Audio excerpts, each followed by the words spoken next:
melakukan jabat tangan yang kuat, di Jerman itu dianggapnya adalah sesuatu etika bisnis, etiket bisnis yang bagus.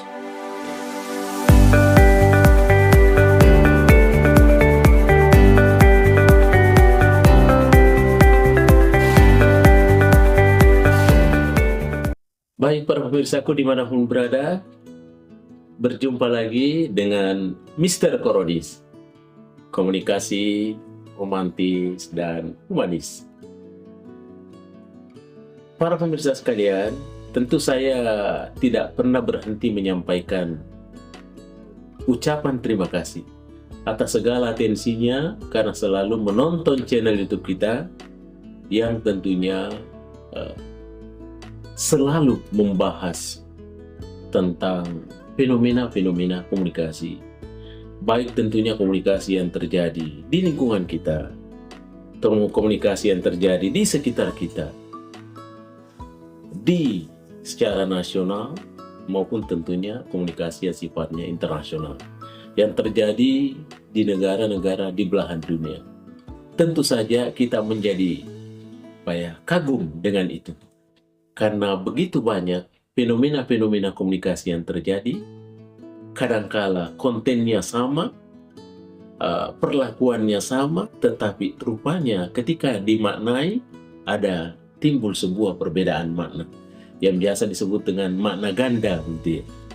Apa itu makna ganda? Artinya ketika kita melakukan sebuah proses komunikasi, terutama sekali yang berkaitan dengan komunikasi nonverbal, tentu di negara tertentu dianggapnya sesuatu yang baik, tapi belum tentu dianggap baik di negara lain. Boleh jadi sebaliknya, ada yang kita anggap baik di negara tertentu, rupanya orang lain tidak menganggapnya sesuatu yang baik.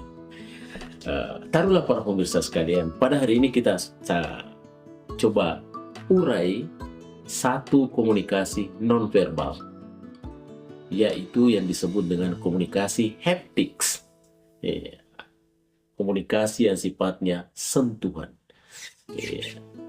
Kita di sini coba melihat ada 5 contoh, 5 aplikasi, 5 gerakan tubuh terkait dengan komunikasi nonverbal atau nonverbal communication. Baik para pemirsa sekalian, yang pertama kita melihat, yang pertama adalah kerap kita lihat ketika orang bule ketemu dengan orang bule, biasanya cipika-cipiki, ada ciuman yang dilakukan itu. Sesungguhnya cipika dan cipiki yang dilakukan itu adalah sebetulnya merupakan sebuah sapaan umum.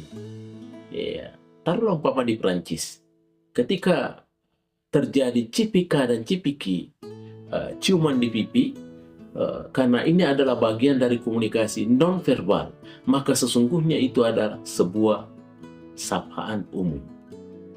Dianggap adalah sebuah kehangatan, dianggap adalah sebuah persahabatan, dianggap adalah sebuah penerimaan sosial.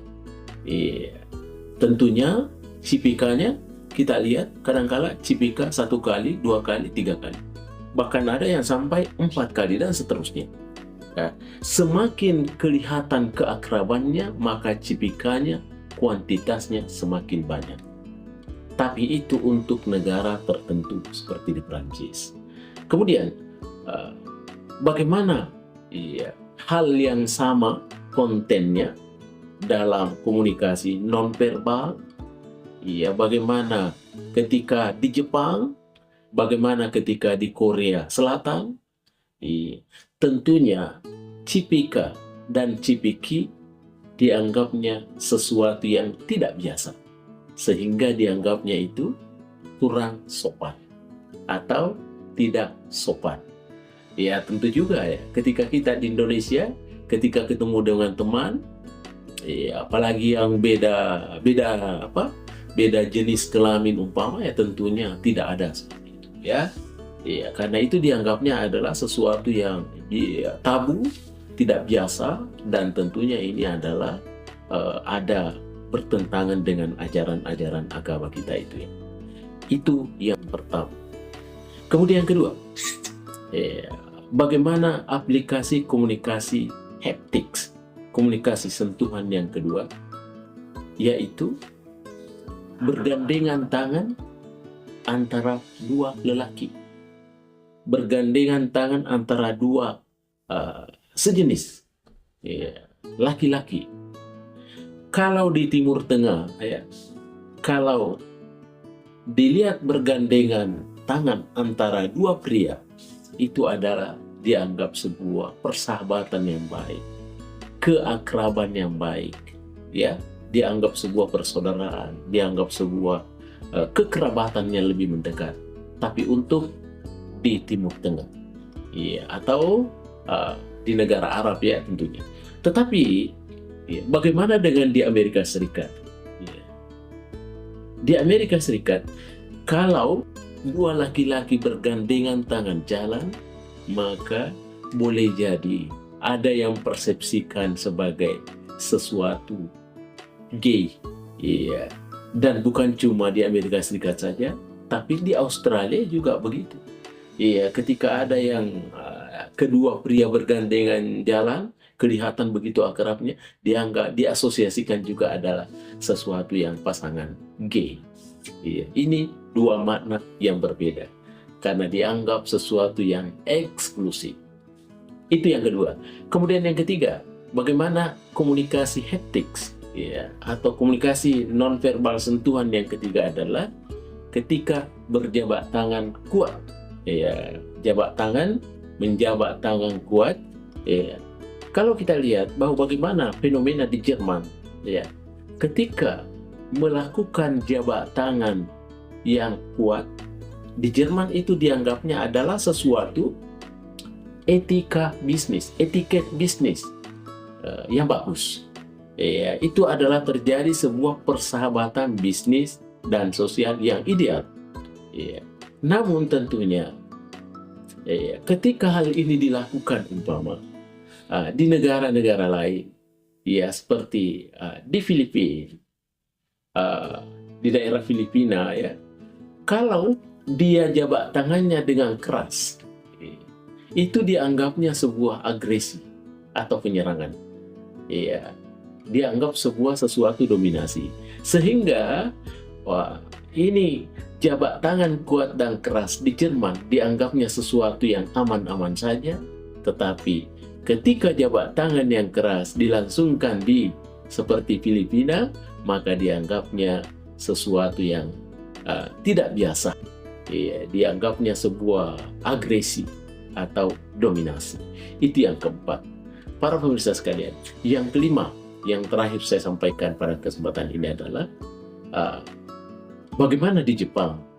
Iya, di Jepang tentunya tidak ada sentuhan ya di dalam pergaulan, di dalam kehidupan sosial untuk memperlihatkan hormat terhadap lawan komunikasinya, orang yang dihormatinya, orang yang baik dihormati secara non formal atau dihormati secara formalitas, maka tentunya ada budaya Jepang, yaitu budaya membungkuk, ya, membungkuk yang biasa disebut dengan ojiki. Ya, sehingga dengan demikian itulah merupakan satu penghormatannya. Tidak perlu jabat tangannya, cukup dia membungkuk sudah merupakan satu penghormatan yang besar. Tapi bagaimana dengan Amerika Latin? Iya, tentu saja seperti di Brasil ya, Argentina tentunya tidak segan-segan ya memupuk pinggang ya, menepuk pinggang umpama lengannya dipegang dan lain sebagainya. Itu adalah merupakan sebuah penafsirannya mengatakan bahwa itu adalah sebuah persahabatan tentunya.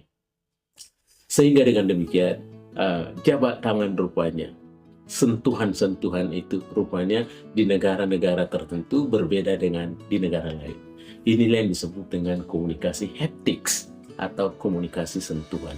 Oleh karena itu, ketika kita melakukan satu lawatan, melakukan kunjungan ke mancanegara, tentu saja simbol-simbol yang sifatnya komunikasi nonverbal tidak seharusnya kita gaungkan di sana. Tidak seharusnya kita acap kali lakukan di sana. Sebab kita harus tetap berhati-hati, jangan sampai simbol-simbol tertentu dianggap baik menurut ukuran kita, tapi di sebuah negara yang kita kunjungi dianggapnya sesuatu yang hina atau dianggapnya sesuatu yang merendahkan. Oleh karena itu, tetap kita saja berhati-hati, termasuk diantaranya komunikasi sentuhan atau haptics itu adalah cipiki, ya, ada ciuman-ciuman kelihatan. Kemudian yang kedua, ada bergandengan tangan antara sesama pria. Kemudian menepuk kepala, ya, menepuk kepala. Ya, tentunya tadi seperti di Thailand umpamanya, menepuk kepala di Thailand itu adalah sesuatu yang dianggap tidak sopan, karena kepala itu di Thailand dianggapnya sesuatu yang suci, ya, makanya tidak boleh ditepuk. Tapi bagaimana dengan di Indonesia? Kadangkala justru ketika kita mengelus-elus daripada kepala anak-anak kecil dengan niat yang baik, tentunya dia menjadi satu inspirasi, menjadi satu reinforcement, penguatan, bagaimana supaya dia bangkit, bagaimana supaya dia menjadi orang-orang yang baik tentunya. Dan kemudian keempat tadi, bagaimana jabat tangan yang kuat di Jerman, ternyata beda persepsinya dengan bagaimana di Filipina. Dan yang terakhir adalah bagaimana sentuhan-sentuhan di Jepang. Rupanya penghormatan dilakukan hanya membungkuk, tidak perlu saling pelukan, apalagi pegang-pegang belakangan dan lain sebagainya. Baik para pemirsa sekalian, demikian saya sampaikan. Terima kasih atas segala atensinya.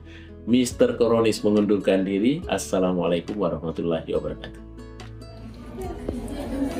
Halo guys. Halo Mr. Koronis. Jangan lupa like, komen,